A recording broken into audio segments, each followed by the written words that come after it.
Hello, ladies and gentlemen. Welcome back to another episode. This is your host, David Kim. Today's guest is Luni, serial entrepreneurs, business coach, mentor, author, and most importantly, founder of the Fledge and Africa EATS. Welcome, Luni. Thank you so much for joining us today. Well, thanks for having me. It seems like you're a real serial entrepreneur. Why don't you start off by telling us a little bit about how you started your first business and what are the businesses you have launched and run so far? All right. So the very first one got started from an article in Byte magazine in February of 1991. And I remember this still clearly to this day. It's 30 years later now. Byte magazine was one of the major journals for computing. And on the cover in the February issue was at the time, what was called a pen computer, what we would call a tablet now. Mm-hmm. And in that article, it was explaining how the age of the PC was going to end, and the next thing was gonna show up. It was going to be handheld, screen-based computers, and I believed them. However, I was a senior in college. I was interviewing for jobs. I went to Carnegie Mellon as an undergrad. And what happens, at least on that campus, is that big companies come and medium-sized companies come and recruit you. You don't have to go find a job. They come and find you. Yeah, I do remember good old days. And I had two choices. I got two job offers. One was from IBM. And the other thing I was working on at the time in terms of my degree, I had a mathematics computer science degree, and I did a lot of work on operating systems. Actually was working on an operating system that ran on the old Macintoshes, pre-jobs return, running Unix. So kind of what Macs do today, but we were doing that in the late 80s on campus. That was a paid job. So I got a job offer from an IBM fellow to go and do some innovative operating systems for IBM. And my alternative choice was to go work for this much smaller company in Silicon Valley called Grid, which had invented the notebook computer and which had one of these tablets. But I listened to my father's advice and I took the job at IBM. And I went there and I was miserable. It was the wrong choice. And what I left out of that is that the person who offered me the job was Jeff Hawkins, who left about a year later to start Palm.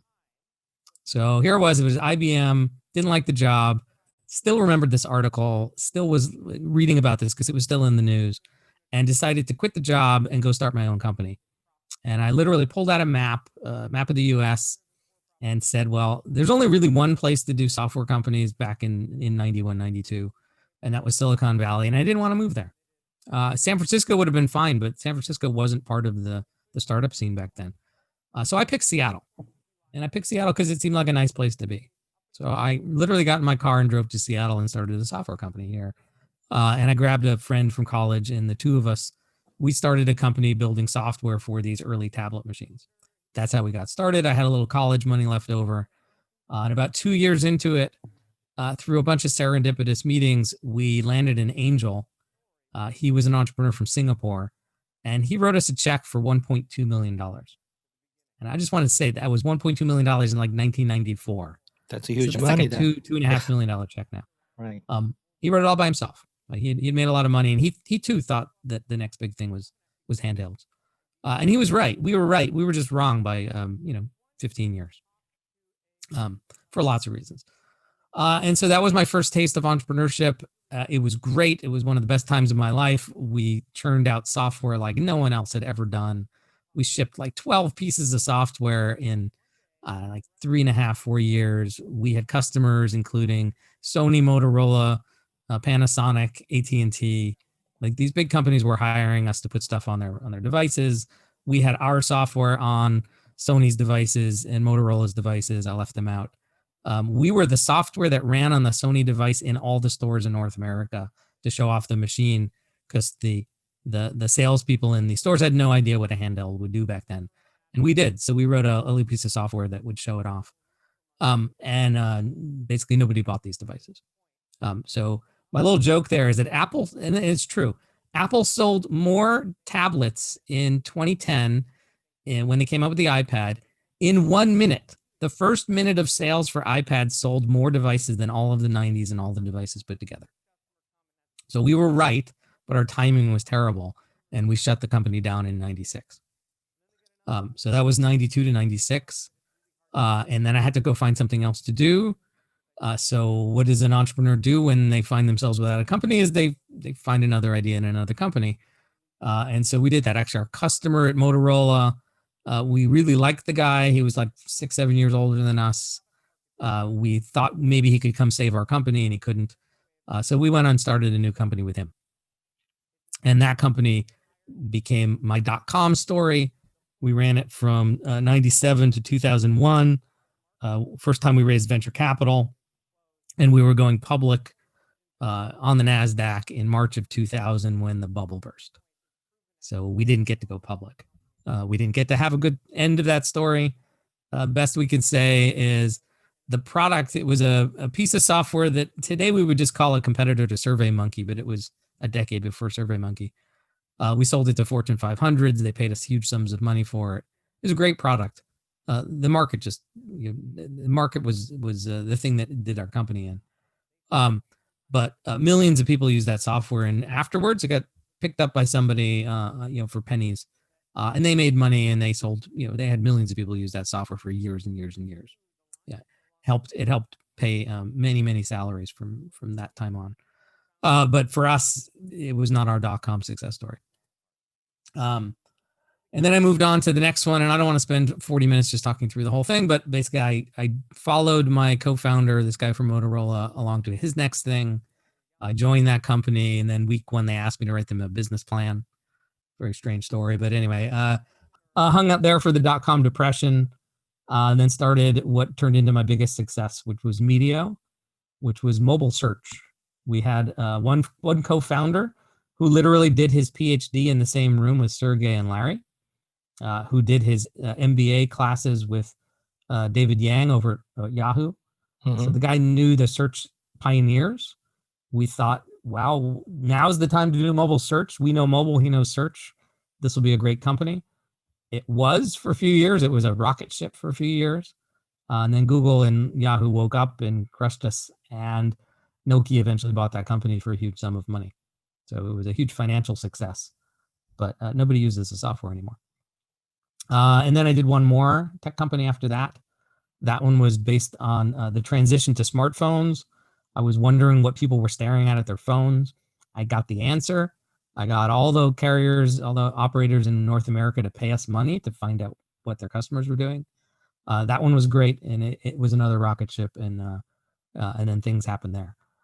And I left that last one in a flurry of mergers, and while doing that, the huge transition in my life, I was a 20-year tech entrepreneur, but I was trying to give back. The strange thing that happened in my life was that I woke up one day and I realized when I had done 4 software companies, that I had done 4 software companies and 3 were still running, 3 were still selling product, and that's just not normal.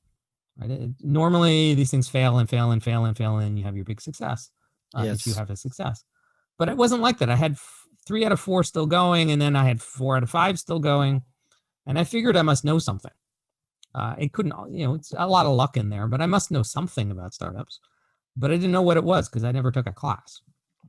And I just wanted to talk to new entrepreneurs and help them and provide, whatever was in my head and figure out what was in my head and so forth. And I discovered a business school in my neighborhood. Didn't know it was here. I live on an island. I live on a Pacific island, but it's on the other side of the Pacific from Asia. It's across from Seattle. And there was a business school here. And so I discovered it. I went over there. They invited me to meet them. And then they invited me to sit in the back of the classroom. And this was the difference. The school, unbeknownst to me, was the first business school in the world at the time, unbeknownst to me, was the first business school in the world to teach how to do good through business.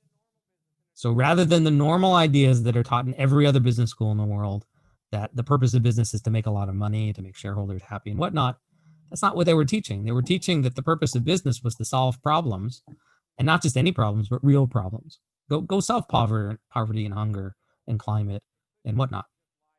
And I was mentoring there for months. And when my company left town on me, I couldn't do another one. I just couldn't do another tech company. That was of no interest whatsoever. I had to go solve a real problem. I had to go do something to solve poverty and hunger and climate and whatnot. And I looked around, and that was kind of I had enjoyed sitting in the back of the classroom helping the students. And soon after, in that transition between companies, they asked me to teach. And then I really enjoyed teaching. And all that led to the fact that what I should do for the next part of my career is not one company. I should stop being a serial entrepreneur and, in the tech parlance, be a parallel entrepreneur, help a bunch of people start their companies and impart my knowledge to them and see if we can help them succeed. And that turned into what is now called Fledge. And Fledge is not just one business accelerator. It's a whole network. It's a whole global network of business accelerators with programs in North America, South America, Europe, and Africa. We haven't done one in Asia yet, but we'll get there. Well, please tell me about the fledging and fledgy. That is quite catchy names. What is that? Yeah. All right. So actually, I have this big long lecture on how to name a company. It's really hard. It's hard to name a child. I have a bunch of those. It's really hard to name a company. And the biggest thing I tell people these days when it comes to company names is when you type it into Google, you have to be in good company or no company. You have to be the first search result given your term. And so I had a list of names. Fledge was third on the list. I typed in the first one and someone else had used it for a business accelerator. I typed in the second one and all I got was chicken incubators. And I didn't want to be surrounded by chicken incubators. And I typed in Fledge, which I thought at the time was not a bad name. And the only thing that popped up was Wikipedia and some dictionary entries. And I said, oh, great, that's me. I'll take that. It's not, it's an English word that people know, but it's not a common word that people use. Yes. And then fledgling just falls out of it, which is just a lovely word. So the companies that come through Fledge are fledglings, which sounds diminutive and cute and whatnot. And there always are fledglings. It's just like your kids are always your babies, no matter how old they get. And then we found a great logo, and it turns out to be by far the best name on the list. But at the time, you don't know that, right? In time, you discover these things. And it's based on Fledge was at the beginning a copycat program from Techstars. Techstars being the most prolific business accelerator in the world. And we made a few changes to start with, and we've made changes ever since. And so this is back in 2012. So this has been 8 years and change. We changed the focus from tech to impact. So we're looking for companies that are fixing big problems of the world. We changed the way we invest. We can go into that later if you want. And we shortened it up and tightened it up and fixed a few things that are very tech centric. We just got rid of those. Yeah, interesting story. I mean, you have a very long, history of entrepreneur, and then started all different business. I believe you have a lot of things to share with a young entrepreneur. It seems to be. I've literally sat in front of thousands of them in the last 8-9 years. I've written 6 books to help entrepreneurs. I've done a podcast and a half to help entrepreneurs. The books and the podcast are called The Next Step. You search for Luni, Luni, and on Google, and The Next Step, you find them. I've done many, many, many entrepreneurs around the world. I've taught them, and they seem to find the information useful.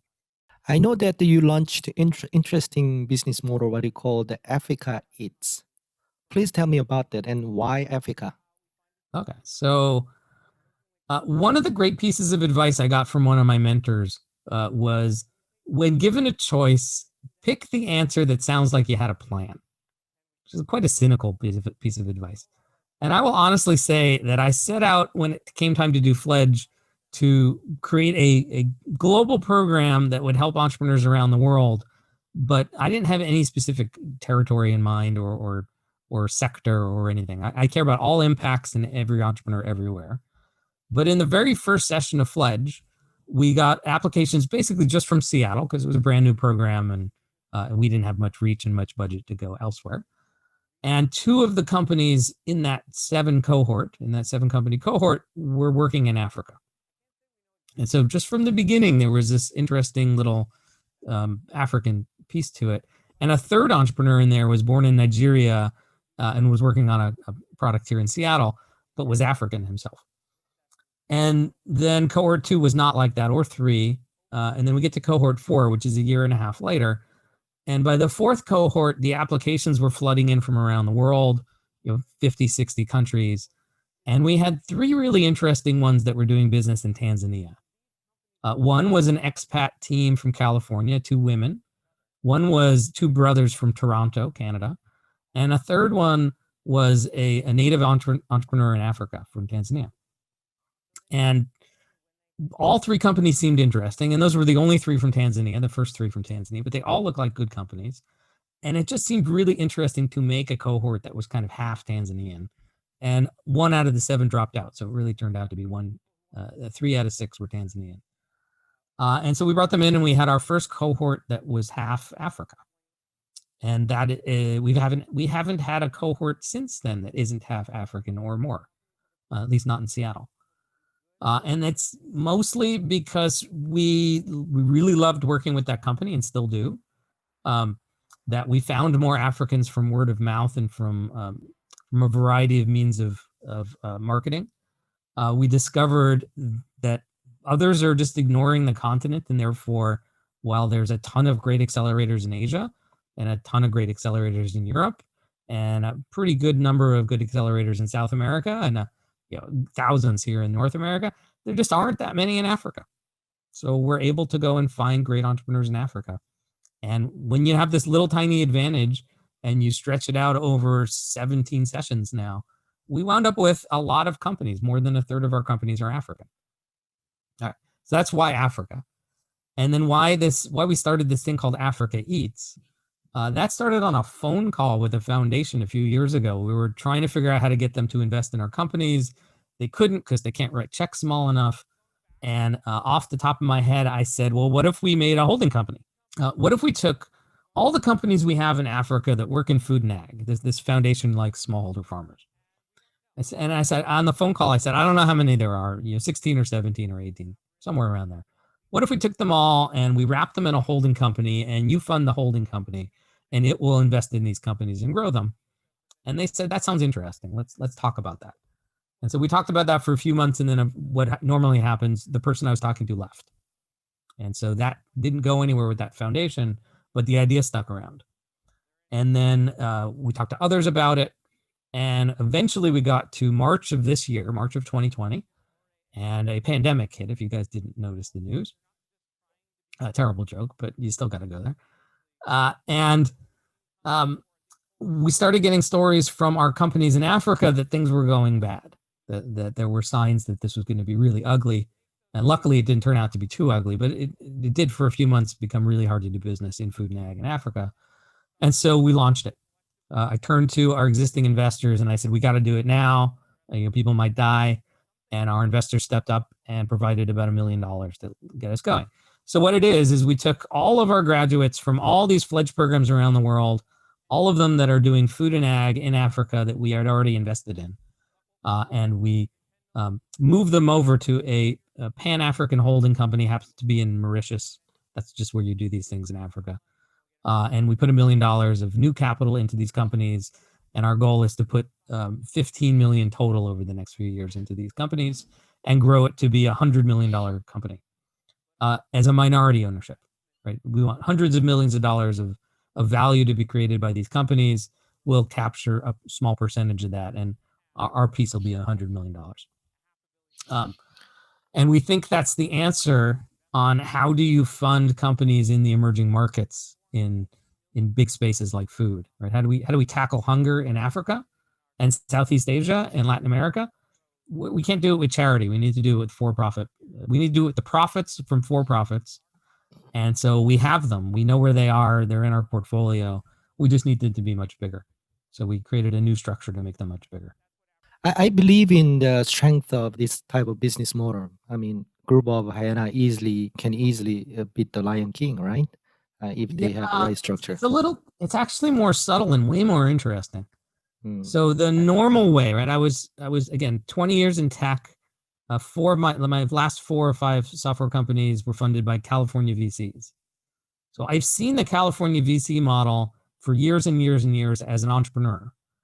And twice out of all the VCs that invested, twice we got the first check from VCs, which means I got to talk to VCs who were entrepreneurial and talk to them about how it works and how did they raise money and how does their system actually work.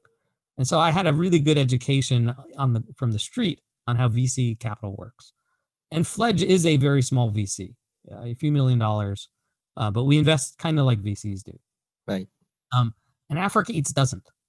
Right. So instead, I looked further back in time to the very first venture capital fund.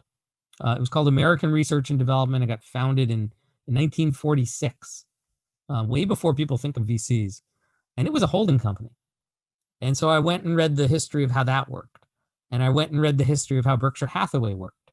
How did it get started? How does it run? How does it operate? How does it actually work? And so there are just a handful of examples out there of holding companies that don't own everything, that aren't really conglomerates. And we took the best ideas from those, and we're doing that model.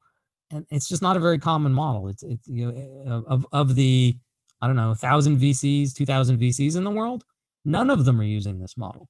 They're all using the limited partner model, the 10-year fund model. When you look at the private equity firms, none of them are using this model. They're all using a different model. We just found an old one, and we think it's the right answer. We think people have been overlooking it. I agree. I mean, most of VC, I mean, even if whatever they claim to help with the portfolio company, but basically they're process driven, right? They cookie cut investment and then follow up. Yeah, but it goes beyond that. If you're a VC, then as soon as you make an investment, right, you expect your capital to get put to work and to grow the company. But as soon as you've picked a company and gotten it through your system and said yes and due diligence and written the check and all that, then you want it off your books. Like as soon as you can, you would like a very high return, right, 10x or more, but you want your return and you want it now, right, or you want it soon. You want to get rid of your investment. That is your goal. And the holding company model, at least the version we're doing, is we found companies, we like them, we own them, and we want to own them forever. We don't want to sell them. We don't want them to be acquired. If they will go public, that's great. Our value goes up, but we don't want to sell the shares. We don't want dividends from these companies. We don't want anything from them except for them to grow. And that is completely different. And because of that, we truly try and help our companies, not because it will make us more money in the end, but because it will make us bigger, bigger and better and stronger companies. And that's good because we want to own them forever. So why don't we don't want others to grab them. We like them.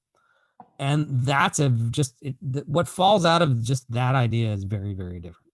Interesting.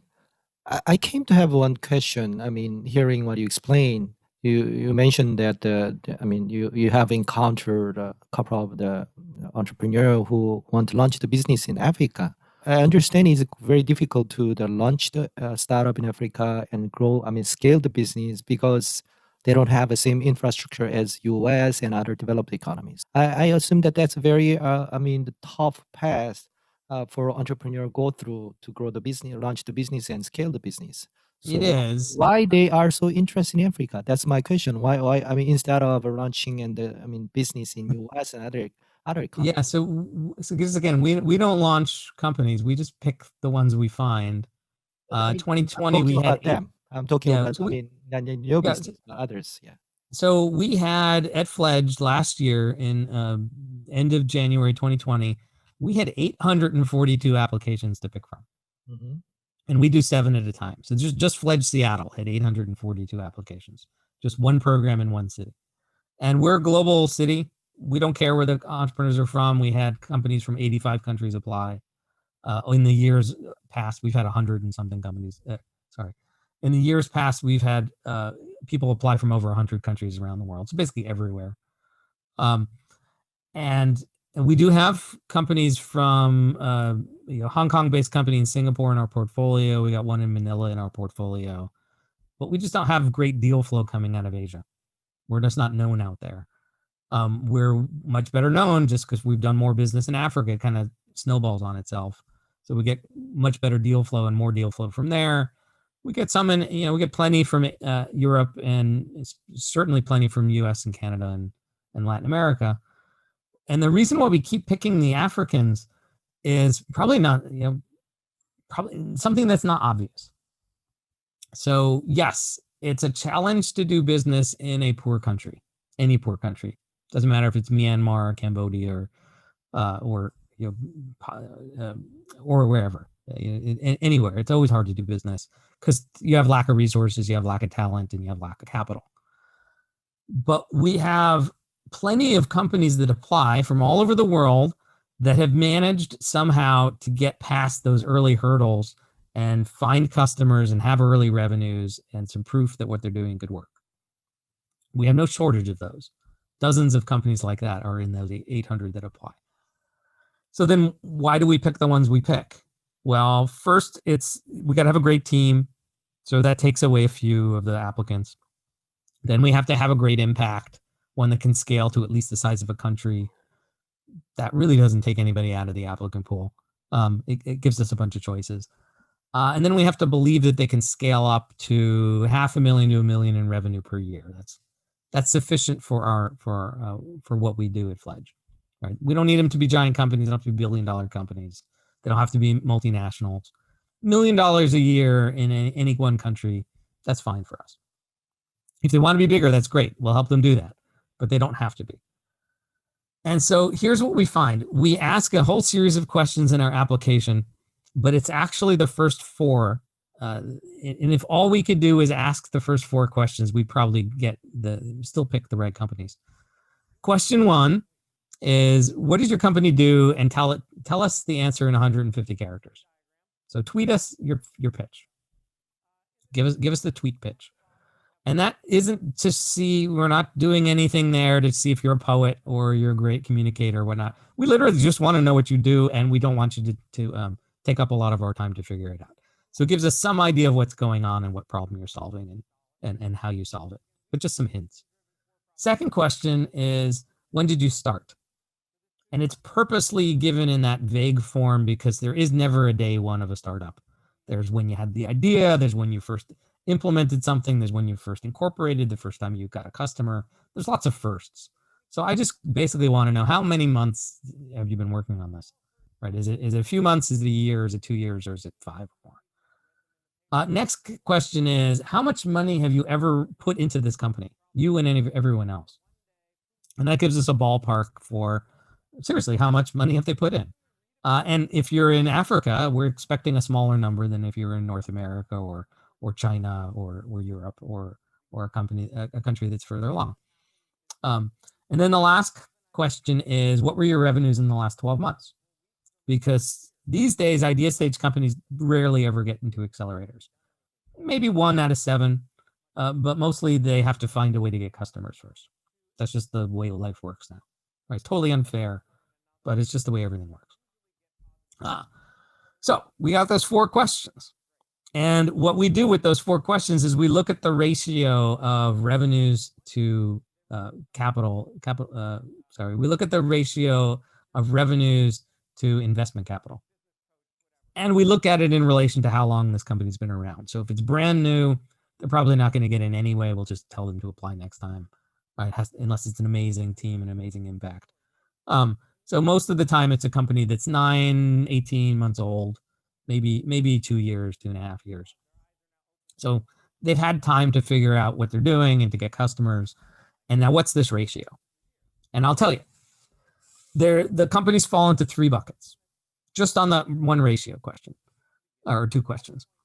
If they're in North America, if they're an American startup or a European startup, normally what we see is we put in $100,000 or $200,000 or $500,000 into this company, and we really haven't earned anything. $10,000, $50,000, $100,000 doesn't really matter. If you put in $500,000 and you're earning $100,000, something's wrong, right?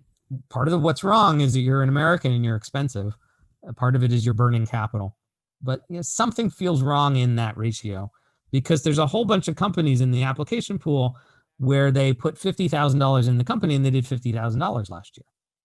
So if you have the choice, if your only choice is which of those 2 do you want, you're going to spend more time digging into the ones that have a 1-to-1 ratio. But that's not only 2 buckets. I said there were 3 because there's a 3rd bucket out there.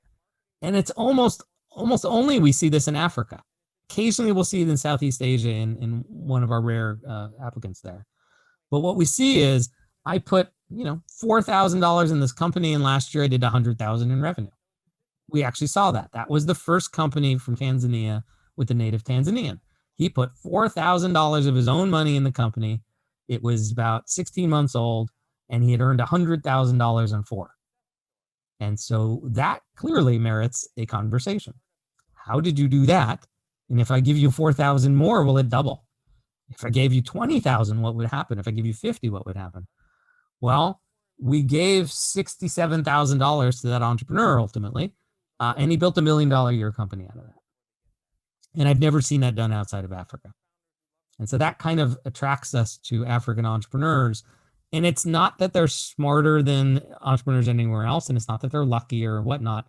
It's just that the opportunities are humongous because there is so little infrastructure in Africa. And so, yes, you said, how do you start? It's really hard to start a company in Africa. There's no infrastructure. Absolutely. What it means is that if you do the infrastructure, if you put your company in a space that no one else has done, using a business model that could be 100 years old, that's proven itself in the US and Europe, in all the Asian tigers, great. If it's working and we see it a year later and it's already earning money, then we should invest in it and help you make it bigger. And so those are our fastest growing companies exactly like that. And they happen to be Africans, which is why we have so many Africans. Yeah, I clearly see the value. I mean, Africa Eat and Fledge can create, I mean, working together with a portfolio company to solve the issues related to the infrastructure. I mean, the lack of the infrastructure and all the day-to-day issues happening there on the ground. Yeah. And when I say infrastructure, this first company, it's called East Africa Fruits. It's a fruit and vegetable aggregator. It buys onions, potatoes, tomatoes, and assorted other things from farmers, from thousands of farmers. It buys them. There's a group of women at a warehouse that sorts the items, gets rid of all the really nasty ones that no one would buy, separates the absolute best from the next best. The absolute best go to the hotels and restaurants. The next best go to the other resellers. The hotels and restaurants pay a premium for premium produce because there's a market for premium produce. The farmers produce more premium produce. They earn more money. They have a much, much higher income than they had before.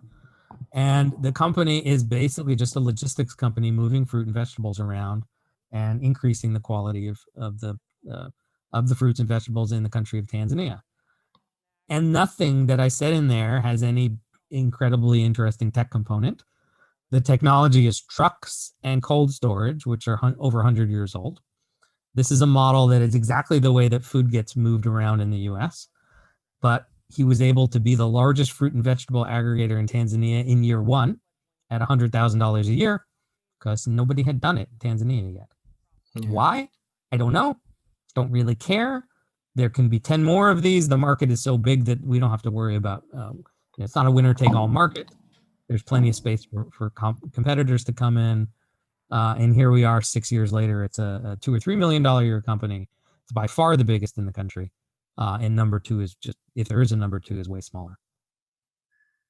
Yes, I mean, one thing I have observed in African startup scene, and I mean that is quite disappointing. A lot of startup came up with a very interesting creative business model and ran the business in Africa.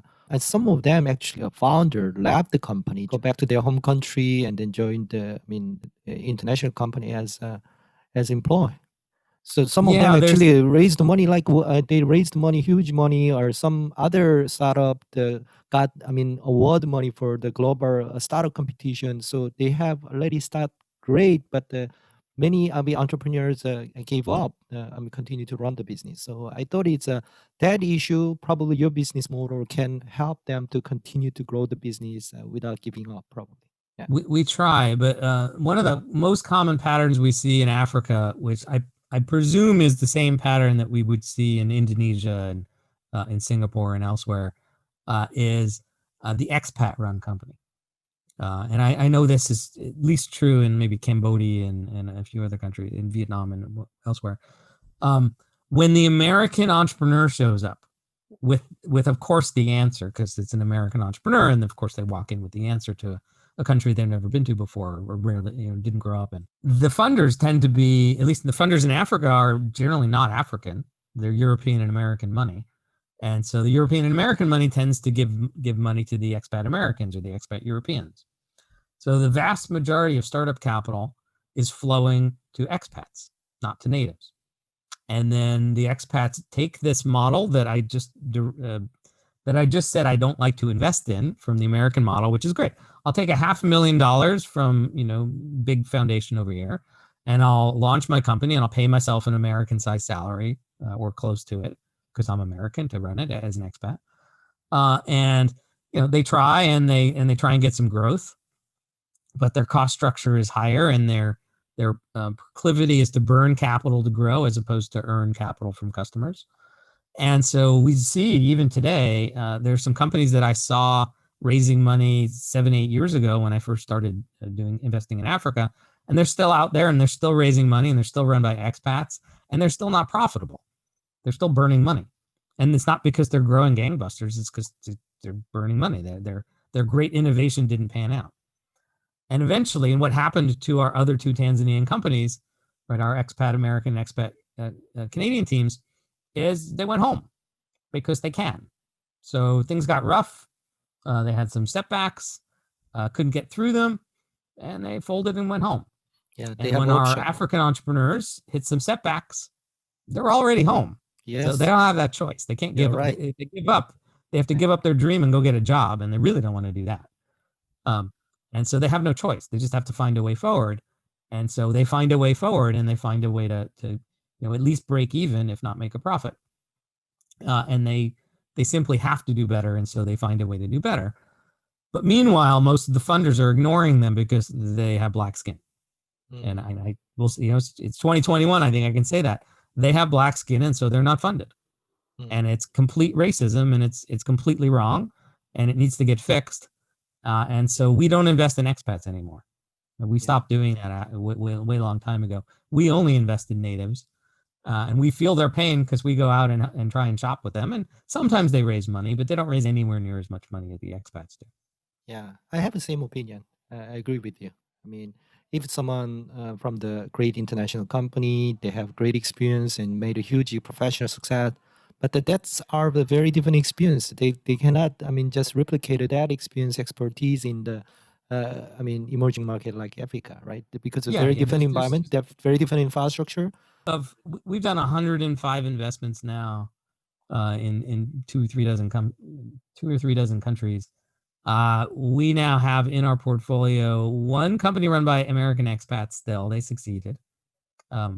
It was one it needed a factory, and so they needed to raise millions of dollars, and having the expat was extremely useful for that one.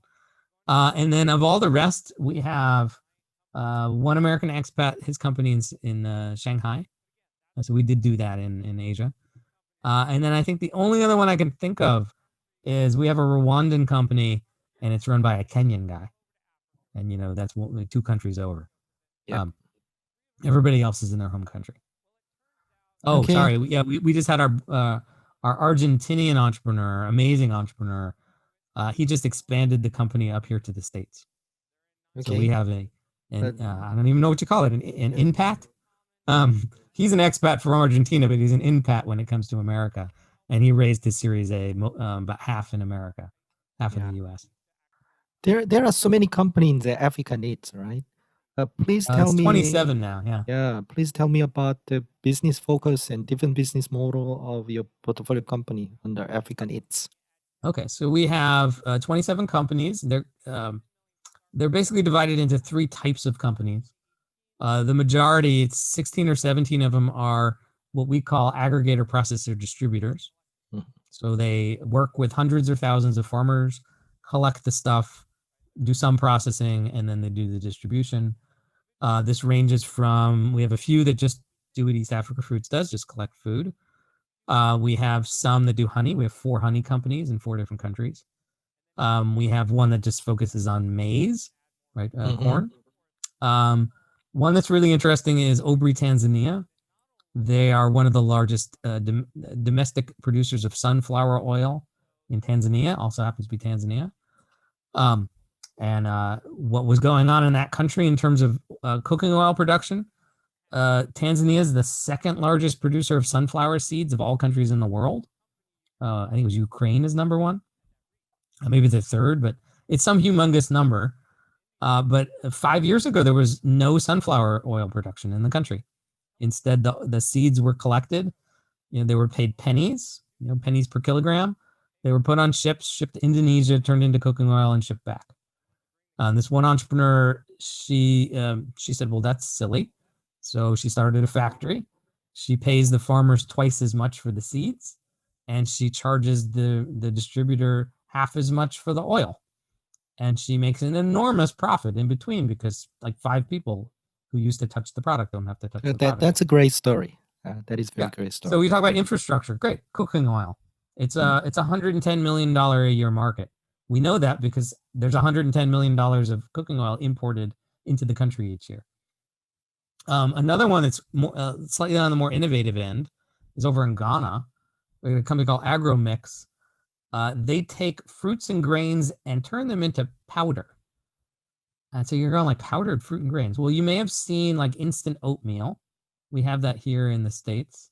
It's a Nestle product, and in Europe. In Asia, you probably have instant congee. Yes. It might not be good, but you got instant congee, right? It's just powdered rice.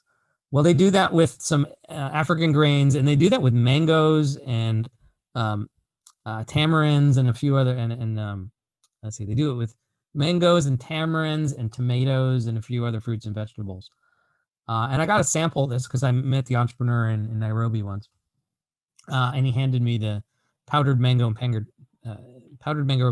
tamarind, and it was amazing. I brought it home for my family. We just put the powder and some water in a blender, and my God, just instant West African mangoes, which are as good as the Filipino mangoes and the Southeast Asian mangoes. They're just amazing. And there they were, and they were powdered, and they were like months old, shelf stable. Because it's Africa and the cost of food and labor is low, totally reasonable price when it comes to the price on the shelf. And so we want to bring this to Europe. We want to bring this all around Africa. This is just a technology that we just don't see. Like, I think that just the labor costs are too high to do it in the States. I can buy powdered tomato on Amazon, but it's wickedly expensive. And I can get powdered tomato in Ghana for, basically the price of tomatoes in the States. All right, so that's 1/3 of the companies are kind of like that. 1/3 of the companies are service providers. So this ranges all over the place from the largest chain of what they call agro-vet shops in Malawi. Malawi is the second or third poorest country in the world. It's basically just 11 million subsistence farmers with a handful that export tobacco.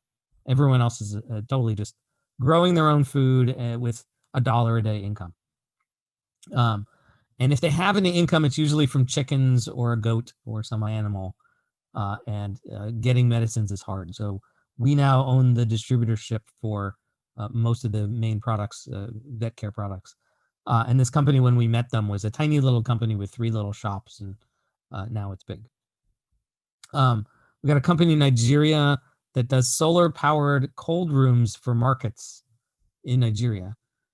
So a few things about Nigeria: it's really hot. It's on the equator. The food will go bad in about 48 hours.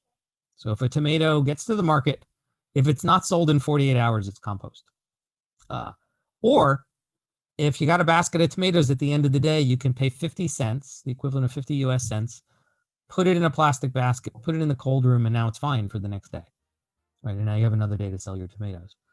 And so they rolled out about 20 of these. They're working really well. The reason they're solar powered is Nigeria is notorious for having a totally unreliable electric grid. What if that specific day doesn't have enough sunshine? They overbuilt the solar, and there's batteries, and so they store the energy, electricity in advance. Yes, and it's a fully insulated room, so it's not going to warm up too much, even though it's hot. Okay. And then one more in this category of services would be like agro supply in Uganda. Mm-hmm. So there's kind of 2 models for how farmers get their seeds and their fertilizers. Then one model is they just go to the store and buy it. Not everybody can afford seeds all the time. The average income in Africa is like $2.50–3 a day for a farmer. So sometimes they just don't have the money. So the other model that shows up is borrowing for the seeds. That's usually filled in by nonprofits because it's a terrible way you just lose money lending to farmers on that model. And there's plenty of charity in Africa, but it's still not enough. And then this entrepreneur decided he was working in that model and said that just doesn't work. I need a different model. And he started using the layaway model, which is something that's been going on in the States for 100 years. It works for lots of products. He tried it for seeds, and it works great. And he has thousands of farmers that buy their seeds ahead of time from him. It's kind of like a savings account for your seeds, literally in the bank. You're literally putting your money in the bank to buy seeds for the next season. And it's 2 seasons a year in Uganda. It's a hot country.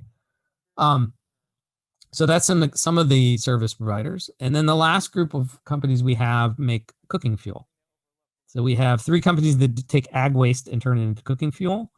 And one of those companies is the largest cook stove manufacturer in Ethiopia. It was, when we found them, the largest manufacturer of cook stoves on the continent of Africa. They got passed up. So they're number 2 or number 3 now, but it doesn't matter because we need 100 million per year on the continent. And everybody together is producing like 200,000, maybe, if that. And we're about to expand this into multiple countries. So between those, that's all. That's 26 of them.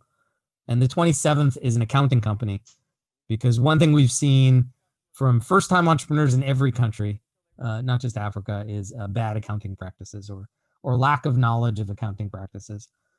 So we invested in a company that has an online tool specifically designed for African businesses. And so it does the payroll and the taxes how Africa needs to do it, not the way the US does it, at a price that fits the African companies. Yeah, it sounds very interesting. I mean, you have a all colorful different way of solving problem by lots of company under your portfolio. Yeah, on purpose they're diverse. And why is it diverse? Well, these are the companies we happen to like. But in terms of investment structure, well, they're in 10 countries. They're in all sorts of different markets doing all sorts of different things, which means as an investment from the point of view of we're bringing in capital to make this bigger, well, it's highly diverse. There is no chance that a single drought or single flood or a single, or a billion locusts, which happened last year, or even a global pandemic is going to take down this one company. Like it is a resilient from its diversity. And it has, in fact, all of our companies survived the pandemic so far. Not unscathed, but I think together in aggregate, we're going to make more money in 2020, or did make more money in 2020 than in 2019. It's just it's a few days too soon because of the accounting problem to know whether or not we beat our number in 2020 or not. Yeah, sounds great. So how do you create a synergy with your portfolio company and under Africa 8 as compared to the venture builder, accelerator, and typical portfolio company of venture capital? Yeah, so the way we know how accelerators do it because we run one. The way they do it is they get the entrepreneurs in the room together because it's convenient for everybody, not because they're trying to create synergies specifically for the entrepreneurs. Some of that happens. Some of it happens within the graduate network, not enough. So there's a little synergy growing in the normal accelerator model.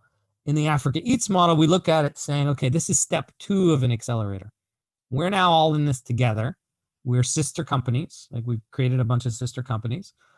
And we have a small management team. And part of our job is to find ways to help as many companies at once as possible. So again, accounting is the obvious one. So we added them to the portfolio, and in 2021, we will find a way to get everybody on a great accounting system and everybody doing accounting correctly. So that's top down. That's not good enough. That's how most people would stop. That's how most venture capital funds would stop, and even most PE funds would stop. But we're not most funds. So what we do for the next step is we told every one of our companies that as we do in the next equity round of investment, next time we have a chance to change the rules, we're taking 2 board seats. So just plan on the fact that you're going to give 2 board seats to Africa Eats. It's not negotiable. The slight negotiations. There a few of our companies already have boards and big investors on them. We said, in that case, we'll take two we'll take 2 seats on your advisory board, but we're taking 2 seats and we're not sitting on them. And they all looked at me like I'm crazy. And they said, what do you mean you want 2 seats, but you don't want to sit on them? I said, yes, that's correct. I said, I'm assigning you to sit on 2 boards. So we have 27 founders and co-founders for 27 companies. And we have assigned each of them 2 boards to sit on. And they stagger every year. They move to another company and they keep 1 board seat for 2 years and then move the next year. And we've asked them to learn from each other and to share knowledge with each other and to look for synergies between the companies that we can't see from management because we don't run their companies. We're just minority investors. They run. The thing they have in common besides Fledge, they're all Africans who started companies in Africa in food and ag. They should know something that the other person knows. Everybody should have something to teach someone else, even if the person on your board has a company that's 10 times bigger than yours. You still have something to teach them. So do that. And so we've started rolling that out. It'll take another year till that's fully up to speed. And the very first meeting we had, bam, synergy.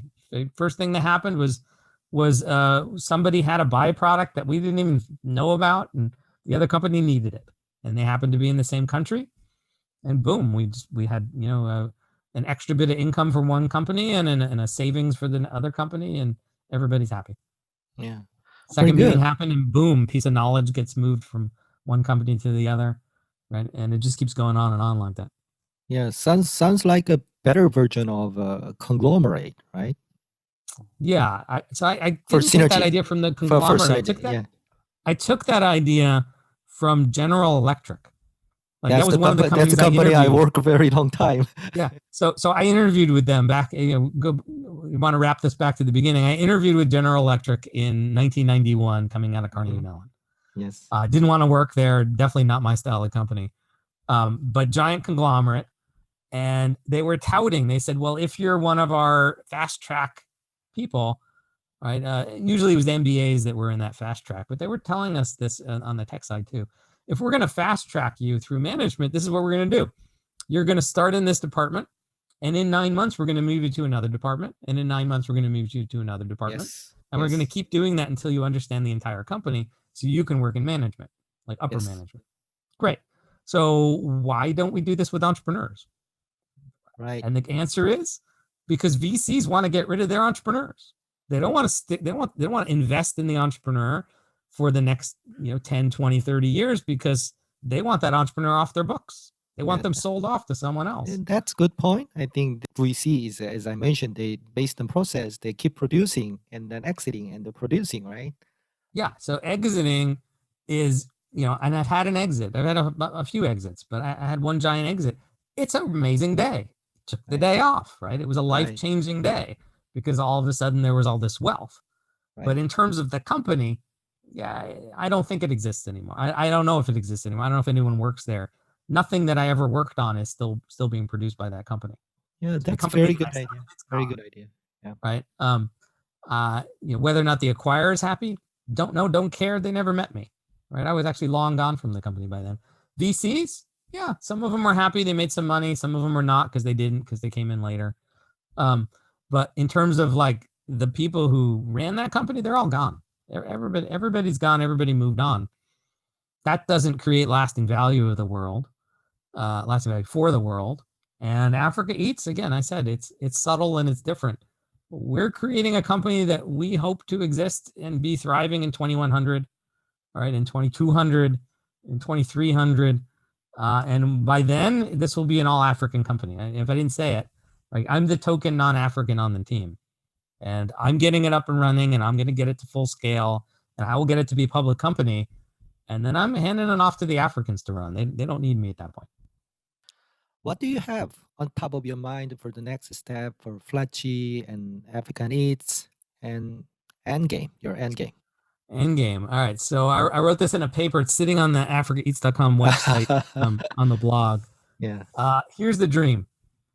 It's the year 2030, 2032, 2035, somewhere in the 2030s.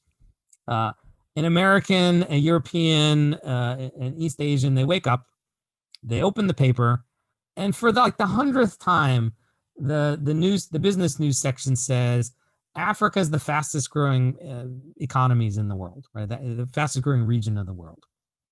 Just like China was in the late 80s, early 90s, India was trying to catch up in the late 90s and noughts. The next place is going to be Africa. It's inevitable. And it's inevitable because there are 1 billion people there right now. There will be 2 billion in 2040. There's nothing that will stop that besides a bigger pandemic. There's simply half the population is under the age of 18, and they will grow up and they will have kids, and so we will have 2 billion Africans. It's the lowest cost place to do business at the moment, and China only gets more expensive, and India only gets more expensive. They become middle income countries by the 2030s, and so I see this big wave of offshoring from Asia to Africa because it's cheap, and so it'll happen. And it won't be easy because there's 54 countries and it's hard to do business in Africa. You said that, but it's going to happen. And so between all that, I think the fastest growing place in the world in terms of economics will be Africa by far. And so all these, middle income, rich people in North America, Europe, and East Asia will be asking, how do I get a piece of that? How do I get to invest my money and make some profits on this growth in Africa? And I love to look back to figure out what's going to happen in the future. And when I look back to the late 80s, early 90s, we were doing this in the US. So I was a 30-year-old, I had my stock portfolio. I was reading in the newspaper, China is this super fast growing place. And there really wasn't any place I could put my money. There wasn't a mutual fund that was really capturing the value of China. China really didn't want my money. And so I could buy Alibaba when it became public, and I could buy a couple other things on the Hong Kong exchange, but I really couldn't get a taste into China, and I missed it, right? Which is fine. And then India comes along, and India has capital controls and doesn't let Americans invest, right? So you think I can go buy Tata somewhere, but I really can't get a portfolio of India. So how do we fix that for Africa? Because Africa doesn't have any of its own money. Right? There's literally like 1% of the world's wealth in Africa, or less. So it can't do this by itself. It can't just print money like China did. It's going to have to import capital to grow and grow faster. So how do we bring that capital to Africa? What structure can we bring them that will make it easy for investors to feel safe and secure, and as risk-free as possible? And the answer happens to be, we didn't do this backwards, we did this forwards. The answer is a perpetual holding company, a perpetual public holding company. So imagine it's 2030 and you have the option of buying shares in the Singapore Exchange and the London Exchange, New York Stock Exchange and whatnot of Africa Eats. And it owns, maybe 100 companies by then. It could be 200 by then, don't know, but more than 27. So just think it owns 100 companies. They're in 15 countries. And the portfolio, the aggregate revenues across all of them are by 2030, I don't know, $500 million. And the market cap of this company is $100-200 million. And it's been growing 30-40% year over year for the last decade.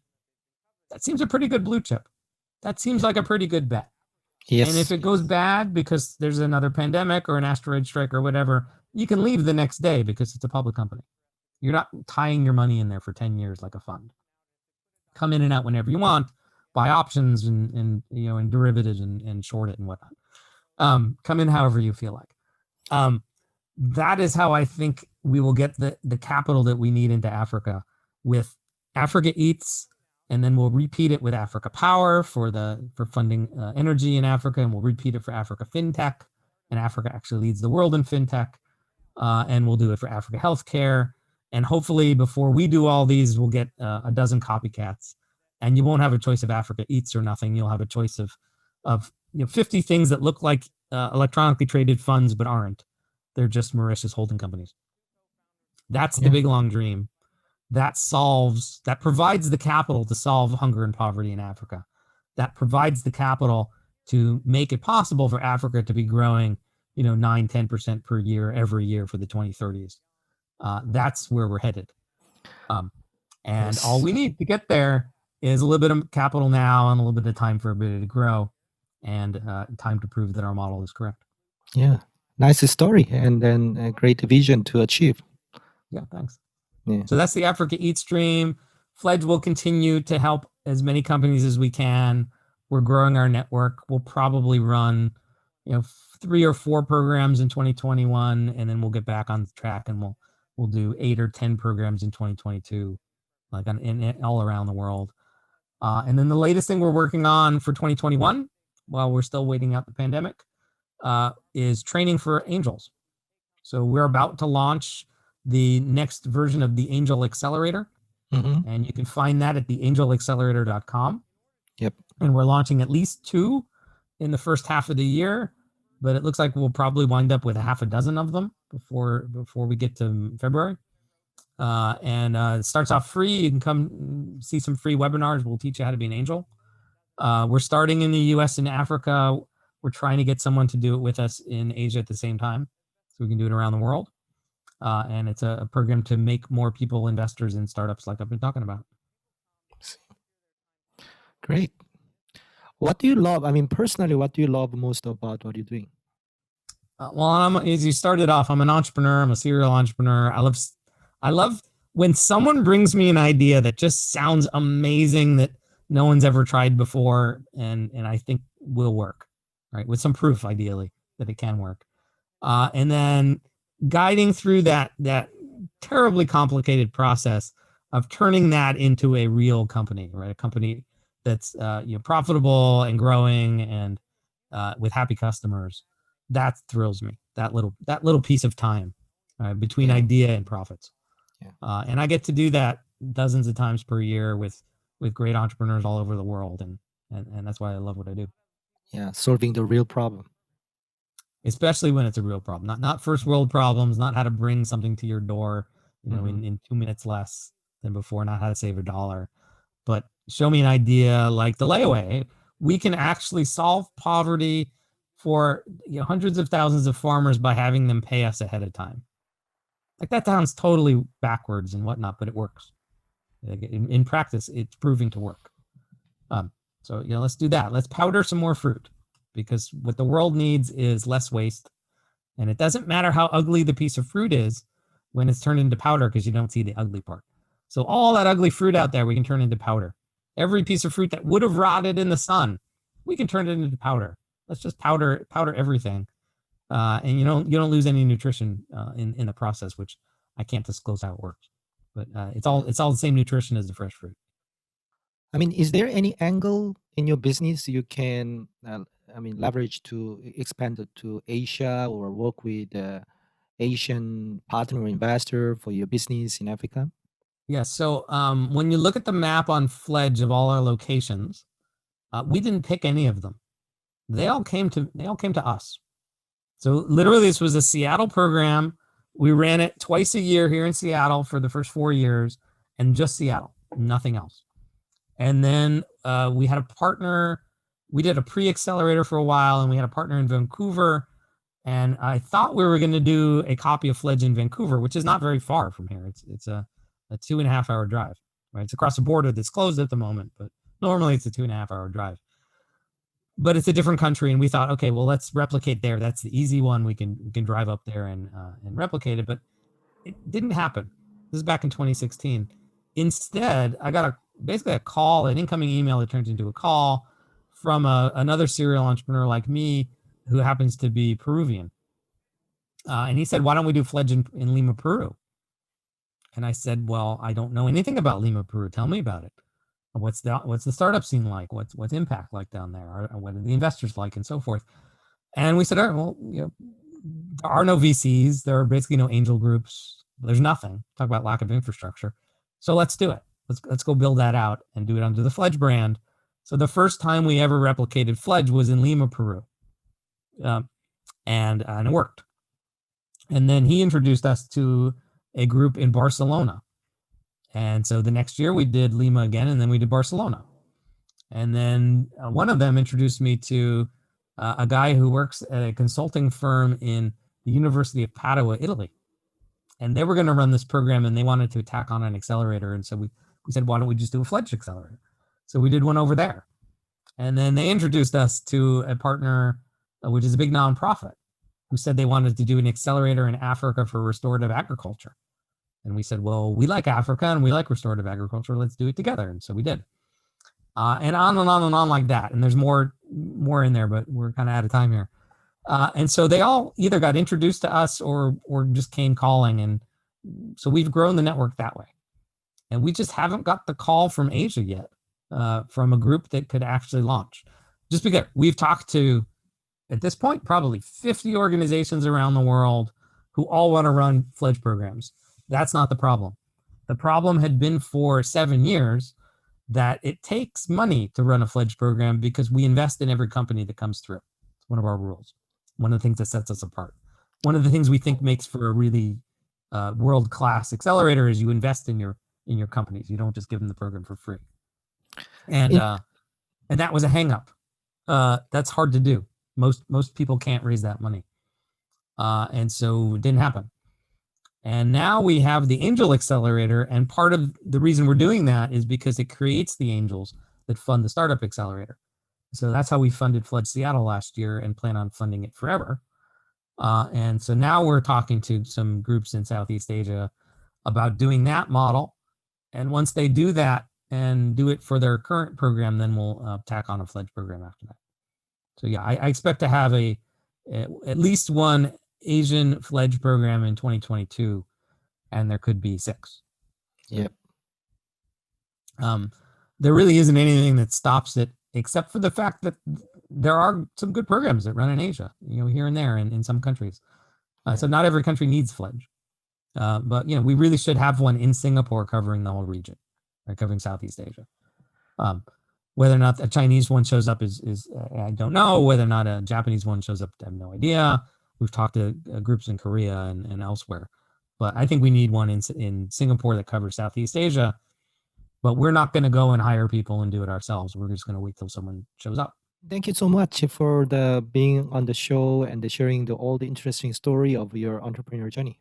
Well, thank you for having me. I always love sharing these stories. They're quite inspirational. And if you want to know more, truly, I don't do them justice. If you really want to understand what these companies are like from anywhere in the world, if you drop to the fledge.co website, fledge.co, we have videos from all our demo days for the last 8 years, and you can watch the entrepreneurs tell their own stories. You just click on any of the companies on the Fledglings page, and they'll tell you their story in video form. Or you can come to my website, which is lunarmobiscuit.com, which I'm not even going to spell. You just search Luni and Fledge on Google, it'll find me. And you can hear more stories on my podcast from these and other entrepreneurs.